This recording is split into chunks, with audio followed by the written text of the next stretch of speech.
sejahtera. Bertemu kembali dengan video pembelajaran pertemuan 13, penentuan harga, faktor produksi. Faktor-faktor penentu permintaan faktor produksi. Ada 5 faktor yang mempengaruhi permintaan terhadap faktor produksi, yaitu pertama, harga faktor produksi. Kedua, permintaan terhadap output. Ketiga, permintaan terhadap faktor produksi lain. Keempat, harga faktor produksi lain.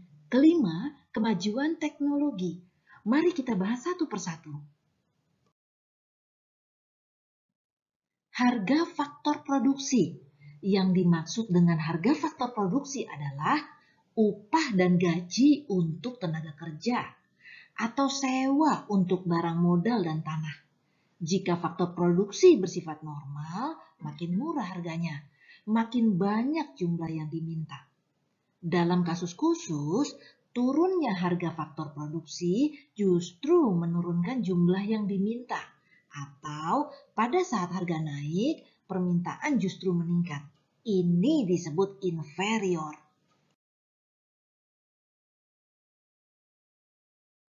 Yang kedua, permintaan terhadap output.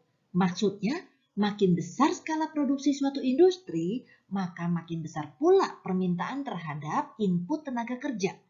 Kecuali input tersebut telah bersifat inferior. Ingat, inferior seperti yang telah disebutkan sebelumnya.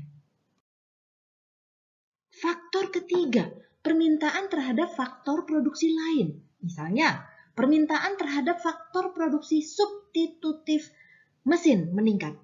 Maka permintaan terhadap tenaga kerja menurun.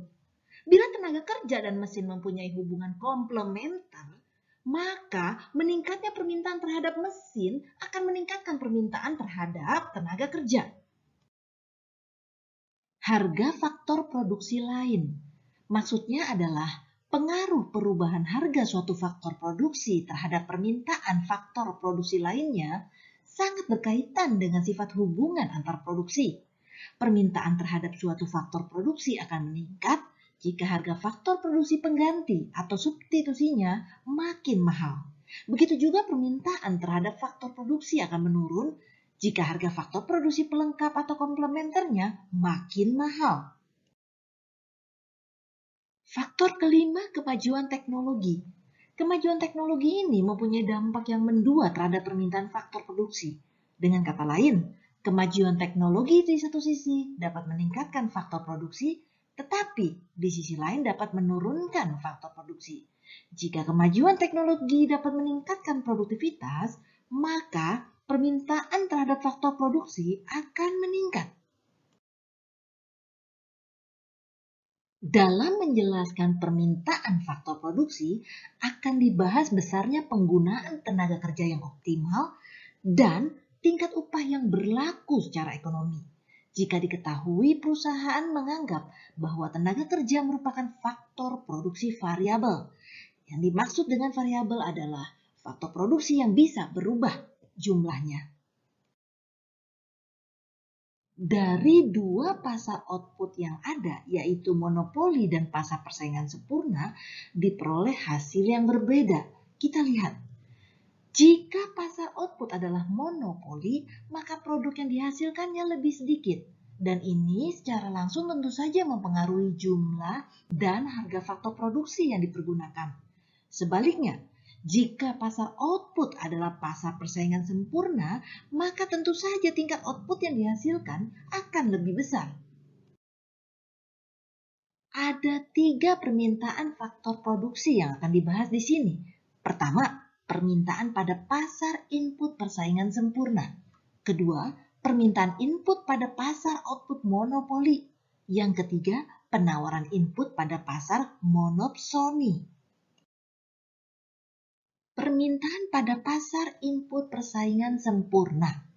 Jika struktur pasar faktor produksi adalah pasar persaingan sempurna, maka tingkat upah yang berlaku adalah konstan, sehingga biaya marginal dari berbagai penggunaan tenaga kerja juga konstan sebesar tingkat upah.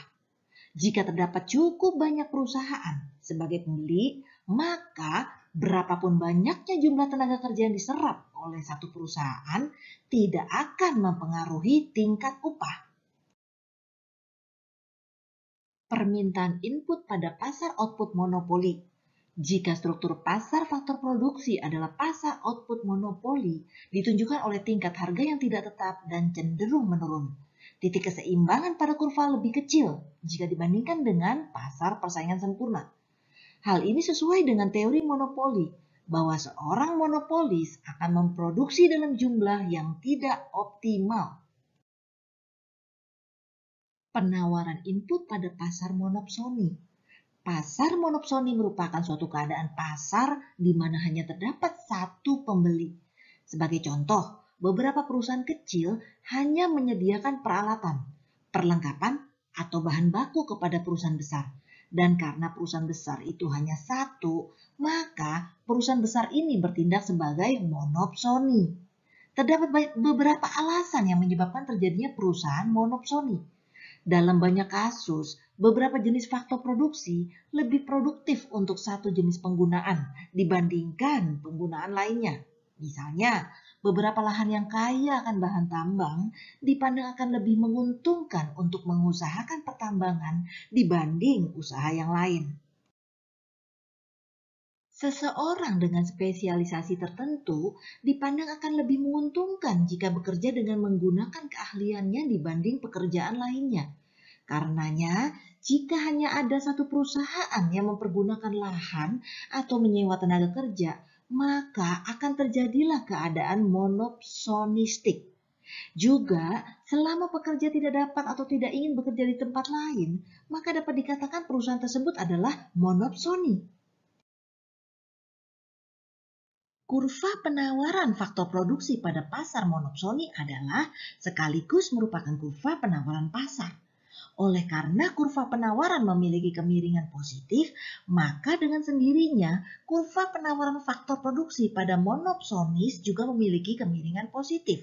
Dengan kata lain, perusahaan monopsoni akan menaikkan harga faktor produksi jika yang dipergunakan jumlahnya semakin banyak. Apa yang dimaksud dengan kurva penawaran memiliki kemiringan positif? Ingat konsep dasar kurva penawaran yang memiliki kesamaan pada harga dengan jumlah barang yang ditawarkan. Bila harga barang naik, maka jumlah barang yang ditawarkan ikut naik, ataupun sebaliknya. Itulah yang dimaksud dengan kemiringan positif pada kurva penawaran. Akhirnya, kita berada di penghujung video pembelajaran ke-13 ini. Terima kasih atas perhatiannya dan sampai bertemu di video pembelajaran berikutnya. Demikianlah materi tentang penentuan harga faktor produksi untuk video pembelajaran ke-13 ini. Terima kasih atas perhatiannya dan sampai berjumpa di video pembelajaran berikutnya.